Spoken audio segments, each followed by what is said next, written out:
Katakanlah benar jika itu benar, dan katakanlah salah jika itu salah. Jangan kita mau menggiring opini, hanya mau membodohi masyarakat Indonesia. Assalamualaikum warahmatullahi wabarakatuh. Salam Om Swastiastu, Namo Buddhaya, salam kebajikan dan salam sejahtera untuk kita semua. Saudaraku sebangsa dan setanah air, para penonton kanal YouTubeku yang sangat saya hormati dan sangat saya cintai. Dalam beberapa menit ke depan, saya akan menemani pemirsa dengan cuplikan-cuplikan video yang tentunya bisa mengedukasi kita. Dan dalam cuplikan video saya kali ini, saya lebih fokus untuk mengklarifikasikan tentang sebuah potongan video dari pidato Gibran Rakabuming Raka yang ramai diperbincangkan di media sosial hari ini. Apa potongan video yang beredar di media sosial hari ini?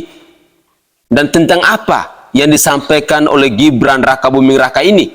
Sehingga tadi dalam awal dari penyampaian saya mengatakan bahwa katakanlah benar jika itu benar, dan katakanlah salah jika itu salah.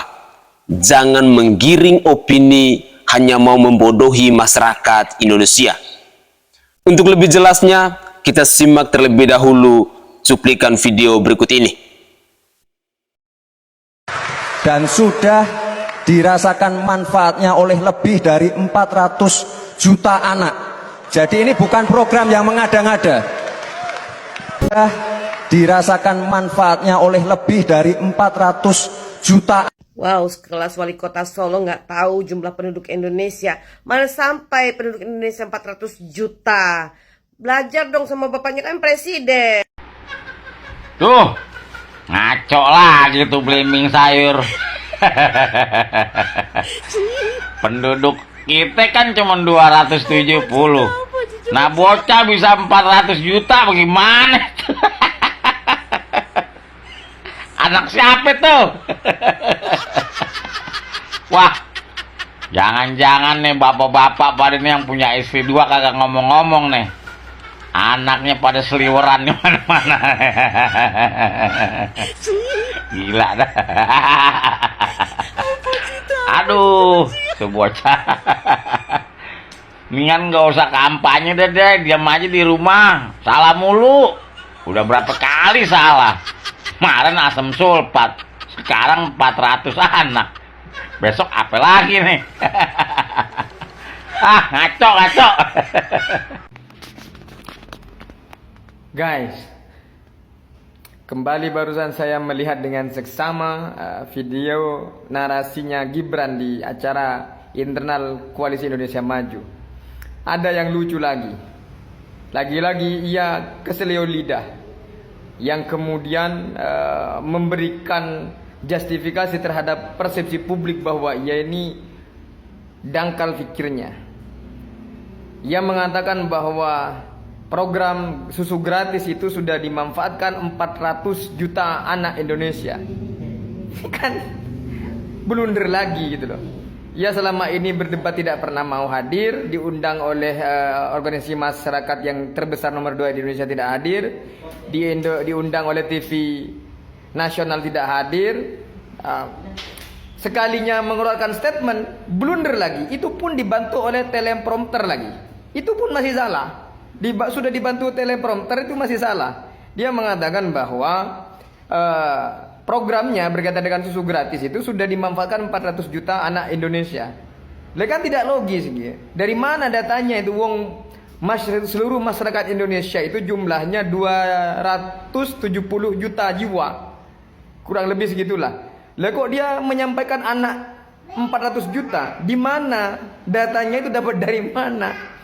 Aduh, nggak tahu saya mau ngomong apa lagi sih. Ya kayak gini lah kalau hasilnya karbitan begini. Masak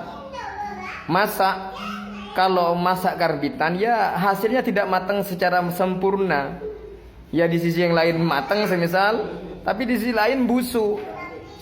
Makanya saya katakan inilah kualitas yang katanya mewakilin kaum muda. Mohon maaf ya, Jangan mendowngrade kualitas anak muda dengan seorang anak Pak Lurah yang tidak punya nilai kualitas yang mumpuni itu loh. Jangan. Eman anak-anak muda Indonesia yang berkualitas. Oke guys, itu adalah tanggapan-tanggapan dari netizen terkait dengan potongan video pidato dari Gibran Rakabuming Raka tadi. Dan harapan saya bahwa netizen yang seperti ini jangan coba untuk ditiru. Jangan jadikan berita-berita seperti ini sebagai sebuah kebenaran. Karena dalam pidato dari Gibran Rakabuming Raka yang kita simak bersama-sama di cuplikan video tadi, itu sebenarnya adalah pidato kelanjutan. Karena kalau kita menyimak secara utuh, program susu gratis yang dirasakan oleh 400 juta anak itu bukan anak-anak Indonesia, tetapi itu dari 76 negara. Sekali lagi, saya berharap bahwa kita rakyat Indonesia, kita netizen, kita mencoba untuk lebih kritis, mencoba untuk mengedukasi masyarakat dengan sebuah kebenaran. Jangan kita menggiring opini kepada rakyat Indonesia dengan hal-hal yang tidak baik. Karena saya memang sengaja untuk menyampaikan ini agar berita ini jangan sampai dijadikan sebagai sebuah pembenaran. Karena dalam video utuhnya itu yang berkaitan dengan 400 juta anak itu bukan anak-anak Indonesia.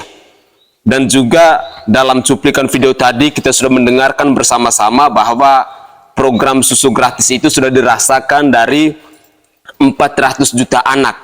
Tidak ada kata Indonesianya. Karena itu 400 juta anak yang terhimpun dari 76 negara. Sehingga program itu seorang Gibran Rakabuming Raka bersama Prabowo Subianto mau diteruskan atau mau diprogramkan di Indonesia. Lalu poin berikutnya lagi, saya mengklarifikasi potongan video ini bukan berarti bahwa saya ini pendukungnya Prabowo Subianto dan Gibran Rakabuming Raka. Tidak. Saya hanya mau menyampaikan tentang benar katakan benar dan salah kita katakan salah. Jangan kita menggiring opini hanya mau membodohi masyarakat Indonesia. Mari kita lanjutkan lagi. Tekat Prabowo Subianto. Belum apa-apa sudah semena-mena memanfaatkan fasilitas negara. Menuju Pilpres 2024, Prabowo Subianto terciduk menggunakan pesawat H225M milik TNI AU untuk melakukan kampanye di Padang, Sumatera Barat, di mana pesawat tersebut merupakan fasilitas negara yang sangat jelas tidak boleh digunakan untuk kepentingan pribadi. Prabowo mengelabuhi perizinan tersebut dengan alasan ingin melakukan kunjungan kerja, padahal terbang ke Padang untuk melakukan kampanye. Kelakuan Prabowo ini sudah sangat tidak dibenarkan sebagai calon pemimpin negara. Nah, kalau ini baru saya katakan salah. Karena yang namanya fasilitas negara tidak bisa dipergunakan untuk urusan pribadi. Lagi dan lagi kita menemukan kebohongan dari seorang Bapak Prabowo Subianto. Sangat disayangkan. Dia meminta izin bahwa itu untuk urusan negara. Tetapi buktinya atau faktanya, dia malah pergi kampanye dengan menggunakan fasilitas negara. Apakah sosok pemimpin seperti ini yang bisa kita banggakan? Apakah sosok calon pemimpin seperti ini yang mau kita dukung untuk membangun bangsa dan negara ini? Bagi saya secara pribadi tidak. Inilah kebohongan yang lagi dan lagi kita temukan dari seorang Prabowo Subianto. Semoga dengan cuplikan video ini kita rakyat Indonesia kita yang selama ini mengidolakan seorang Prabowo Subianto dengan branding gemoy yang adalah gimmick politik yang dipertontonkan oleh seorang Prabowo Subianto dapat kita sadar. Mari, lagi dan lagi saya katakan bahwa gunakanlah logika akal sehat kita dalam memilih pemimpin untuk menjadi orang nomor satu di negara kesatuan Republik Indonesia ini. Mari kita lanjutkan lagi. Jadi kalau kita melihat Prabowo di 2 kali debat capres, itu jawabannya selalu ngaco.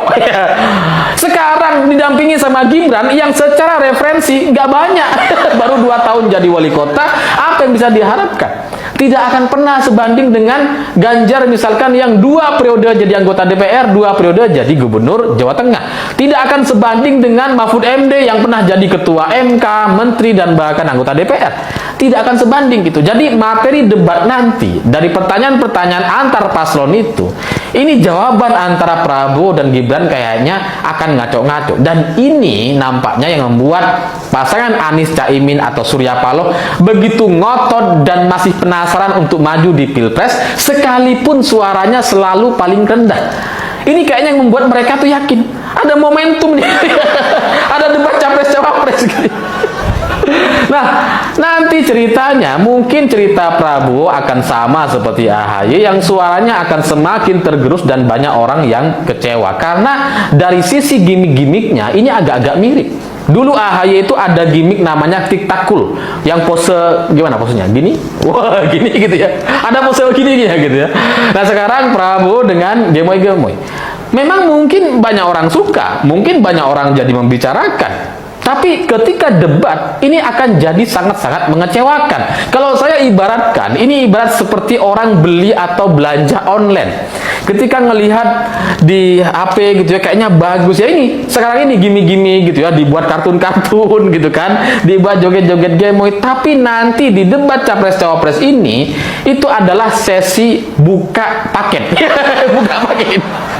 Kita akan ngelihat gitu ya bahwa ternyata faktanya, kenyataannya tidak seindah di iklan-iklannya. Ini yang akan menjadi bumerang. Ada yang lagi euforia nih dengan hasil survei pasangan nomor urut 2, katanya hasil survei LSI tertinggi. Malah katanya sempat menyentuh di atas 50% ya. Selamat ya. Soal bener enggaknya ya itu urusan mereka lah.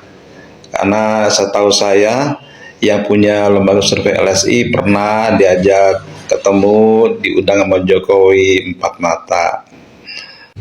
Kalau kemudian itu menghasilkan sesuatu ya itu antara mereka berdua yang tahu.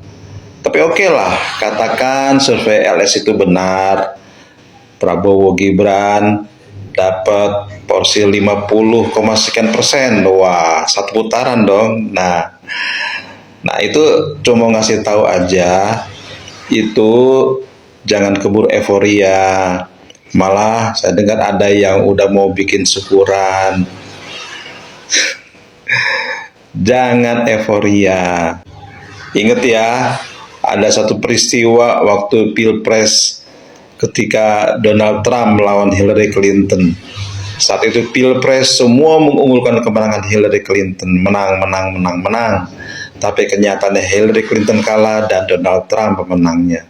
Ingat peristiwa itu, jangan lupa ya. Buat yang masih berpikir waras, jangan terlalu percaya banget dengan hasil-hasil survei. Karena kalau kita mikir dengan logika aja deh, pemilu 2019, pada saat itu pertarungan antara Jokowi dengan Prabowo, mestinya secara teori angka 100% bisa dicapai dong. Oke lah, ada sebagian pendukung Jokowi yang mundur kayak saya ini. Ya, katakanlah dapat 70%. Tapi nyatanya kok cuma 50%? Tolong hadapi kenyataan ya. Dulu bulan Juni juga katanya kepuasan rakyat kepada Jokowi di atas 80%, 82% kalau nggak salah. Nah, kalau emang 82%, mestinya pasangan nomor urut 2 nggak jauh dari angka itu dong. Malah menurut lembaga survei yang tidak didanai oleh partai politik tertentu, Pasangan nomor urut 2 ternyata cuma ada di 40%, itu pun setengah mati. So, kesimpulannya, jangan gampang percaya dengan hasil survei. Pendukung nomor urut 2 mereka mau euforia silahkan. Tapi ingat, sejarah bisa berulang lagi. Ingat kasus kekalahan Clinton melawan Donald Trump. Assalamualaikum warahmatullahi wabarakatuh. Sehari sebelum debat Capres-Cawapres, muncullah hasil survei yang sangat tidak masuk akal. Pasangan Ganjar Mahfud mendapatkan 15% dalam survei. Ini sungguh tidak masuk akal jika dibandingkan saja dengan elektabilitas PDIP sebagai salah satu partai koalisi yang mendapatkan survei 26%, tertinggi dari partai-partai yang lainnya. Jangan-jangan ada yang ketakutan sehingga menggiring opini masyarakat dengan hasil survei yang sangat tidak masuk akal seperti itu. Masyarakat sekarang sudah cerdas, masyarakat sekarang sudah waras bagaimana untuk menentukan pilihan mereka, memilih presiden yang terbaik untuk Indonesia, agar Indonesia lebih maju, Indonesia lebih unggul menjadi negara yang maju di masa mendatang. Jangan gentar ada Ganjar, jangan takut ada Pak Mahfud. Oke guys, sedikit saya mau menanggapi berkaitan dengan survei. Saya secara pribadi dari dulu memang tidak percaya dengan lembaga survei. Mengapa saya harus katakan demikian? Karena hampir semua lembaga survei itu mereka sudah terima cuannya. Itu pasti. Tidak ada lembaga survei yang mau kerja gratis. Lalu berikutnya, lembaga survei ini mereka sedang berusaha untuk menggiring masyarakat agar meyakinkan masyarakat dengan hasil-hasil survei itu. Lembaga survei belum tentu sama dengan apa yang dilakukan masyarakat ketika mereka mengunggulkan pasangan capres dan cawapresnya. Kita lihat saja, seorang Anies Rashid Baswedan bersama Muhaimin Iskandar, atau seorang Ganjar Pranowo bersama Bapak Profesor Dr. Mahfud MD. Ketika mereka turun untuk berkampanye, ketika mereka turun untuk bertemu masyarakat, kita bisa melihat bagaimana sambutan atau euforia dari masyarakat yang begitu luar biasa. Ribuan bahkan sampai jutaan orang yang menyambut kedatangan dari Anies Rashid Baswedan maupun Ganjar Pranowo. Itu adalah fakta yang tidak bisa dibohongin kepada rakyat Indonesia. Lantas, masih percayakah kalian bahwa hari ini hasil survei yang tertinggi itu berada pada paslon Prabowo Subianto dan Gibran Rakabuming Raka? Sementara seorang Prabowo Subianto, dia terkenal hanya dengan branding gemoynya. Berbeda dengan Gibran Rakabuming Raka, yang beberapa bulan terakhir ini terus dihujat, terus dikecam oleh netizen dan rakyat Indonesia tentang pernyataan-pernyataan blunder yang dilontarkan olehnya. Kualitas dari seorang Prabowo Subianto dan Gibran Rakabuming Raka, rakyat Indonesia saya sangat yakin dan percaya sudah mempelajarinya. Disuruh adu gagasan, adu ide, datang untuk berdialog, untuk berdiskusi dengan masyarakat ataupun dengan para akademisi. Tidak pernah hadir, selalu saja absen. Masih percayakah kalian dengan hasil dari lembaga survei itu? Saya lebih menggolkan Anies Rashid Baswedan dan Ganjar Pranowo, karena kita melihat dengan mata kepala kita sendiri bagaimana sambutan yang begitu luar biasa, antusias yang begitu luar biasa dari rakyat, dari masyarakat Indonesia ketika Anies Baswedan bersama Ganjar Pranowo ataupun Muhaimin Iskandar bersama Profesor Dr. Mahfud MD, mereka turun ke lapangan untuk bertemu dengan masyarakat. Itu adalah survei realnya, survei nyatanya dari kita rakyat. Jadi saya berharap pemirsa sekalian atau siapa saja yang menyimak cuplikan video ini, jangan mudah percaya dengan hasil yang dikeluarkan oleh lembaga-lembaga survei. Karena saya secara pribadi sangat yakin mereka tidak mau atau tidak ingin untuk kerja gratis. Jika sudah dibayar dengan cuan, maka sudah pasti mereka akan mengunggulkan pasangan mereka. Mari kita gunakan logika akal sehat kita. Mari kita berpikir waras. Jangan mau dikibulin dan jangan mau dibodohi dengan hasil dari lembaga survei itu. Mari kita lanjutkan lagi.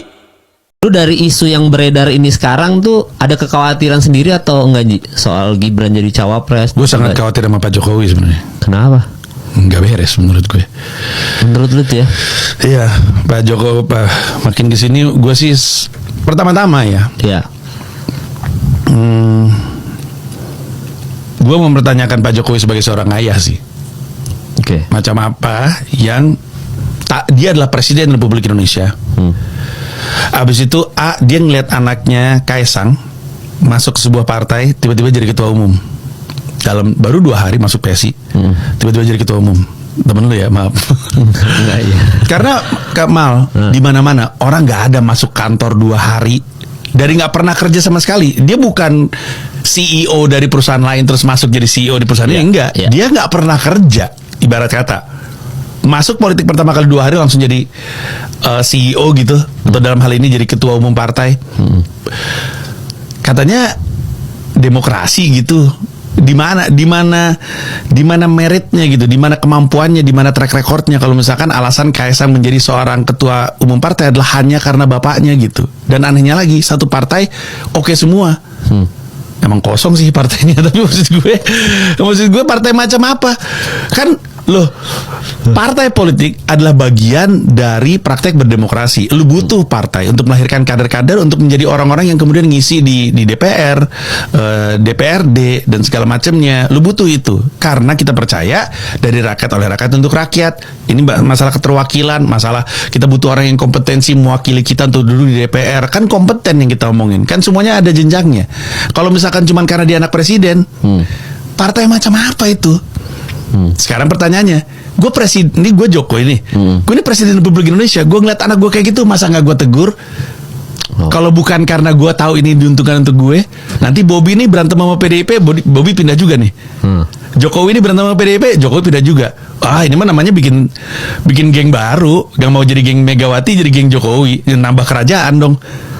Ada geng SBY, ada geng Prabowo, ada geng Jokowi, ada geng Megawati. Terus semua pembicaranya di geng. Bukannya harusnya lu pada nunduk sama gue ya rakyat? Bukannya harusnya gue yang jadi paling dominan di sini? Kenapa jadi bikin kubu? Kenapa Pundung nggak suka diomongin sama Megawati karena Megawati bilang Jokowi itu dulu itu kasihan Jokowi, gitu kan? Megawati ngomong gitu kan? Pak Jokowi senyum-senyum aja, sebel, bikin geng sendiri. Kenapa gitu solusinya? Jadi iya ya, jadinya malah gitu ya. Iya. Pundung-pundungan gitu ya. Betul. Dan itu kelihatan banget ya. Iya, dan Gibran yang diloloskan lewat MK, yang mana oleh MK Prof Jimli udah bilang itu cacat itu keputusannya. Terus tapi nggak tahu gimana caranya. Ya udahlah, ini untuk kedepannya lagi aja. Yang kemarin nggak apa-apa, tanggung, udah lewat gitu. Terus reaksinya Pak Jokowi apa? Pak Jokowi bilang, ya ini bukan urusan saya nggak mau apa namanya, nggak mau ikut campur gitu. Seakan-akan itu jawaban yang benar, itu jawaban paling salah.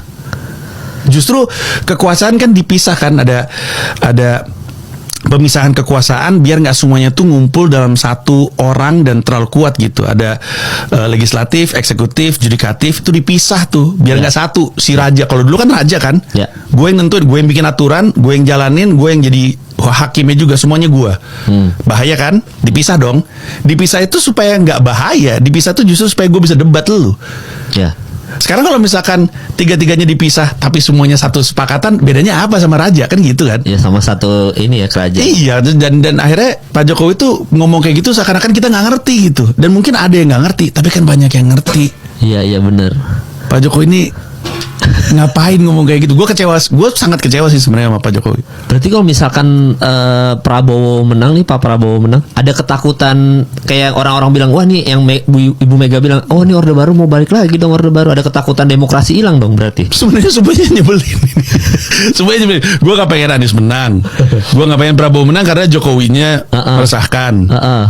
Gue juga nggak pengen Ganjar menang karena PDIP-nya ada Bu Meganya. Oh gitu. Jadi gue bingung nih. Makanya gue pindah ke New York malah. Oke guys, itulah cuplikan-cuplikan video yang bisa saya persembahkan ke hadapan pemirsa sekalian.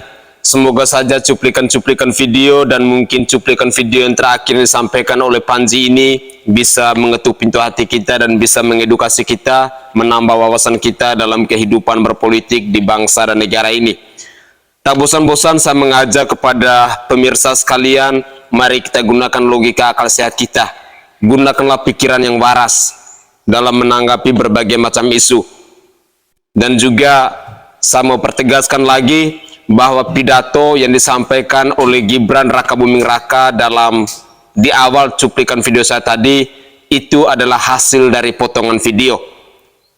Sehingga saya berharap bahwa kita para pemirsa, siapa saja yang menyimak cuplikan video ini, jangan terjerumus dan jangan mau dibodohi oleh netizen-netizen yang hanya mau menggiring opini untuk membodohi kita rakyat Indonesia.